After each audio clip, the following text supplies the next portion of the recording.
This Sunday, May 1st, 2022, marks the end of the month of Ramadan.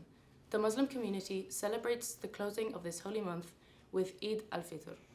Since the founding of Islam, Ramadan has been one of its 5 pillars. The 5 pillars of Islam are the main practices that Muslims should follow. Ramadan happens every year during the 9th month of the Islamic calendar and lasts for the whole month. During Ramadan, Muslims around the world fast from sunrise to sunset. However, you should only fast if you are healthy and able to. There are some exceptions to fasting, such as pregnancy, having your period, old age, illnesses, or even traveling. During this year, 2022, Ramadan has fallen in the month of April. Zinia, Deiri and Sophia Ismail will provide insight into their personal experiences with Ramadan. I'm from the UK, but my family's from Syria. To be a Muslim means to worship God and the Prophet ﷺ, and to believe in the Quran and the things it says. To me, being a Muslim means being part of a community with shared values, and I feel like it's a very big part of my identity. We have values about, caring for the community, caring for the wider world, and wanting to make it a better place. Ramadan creates a strong sense of community, which can often help encourage Muslims with their fasting. During Ramadan, Muslims go to the mosque more often and spend time with friends and family. It brings Muslims together both locally and globally. People do more things as a Muslim community together in that month. Every Muslim in the world, no matter where you are or your status or anything, you're all going through the same thing. You're fasting from sunrise to sunset. In order to cope with the fasting, Muslims typically have 2 meals a day, which are sahur and iftar.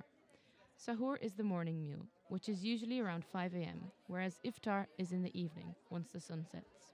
The way I deal with it, though, is we eat a lot before the sun rises. So we go to bed with full bellies and drink a lot of water. I break my fast with water and a date. That's the traditional way.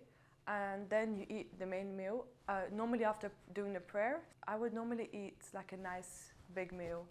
Rice and curry or Arabic food, anything nice.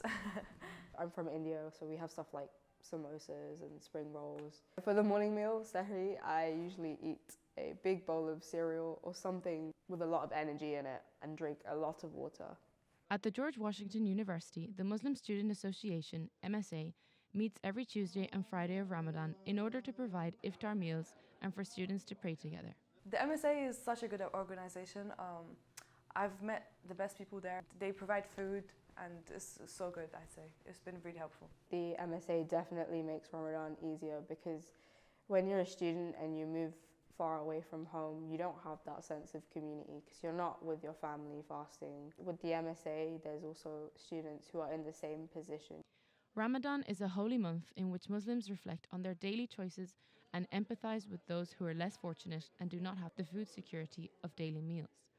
It is a humbling experience and a time of reflection. For example, like gossiping or swearing or just the way I dress, I have to consider that again more often than if it wasn't Ramadan. Seeing if you can do it, you have to be strong to be able to do it. It's like a time for reflection, and it makes you think a lot about what you have in life and what others have in life, and it makes you more humble, I think. For SMPA News, Elena Walsh.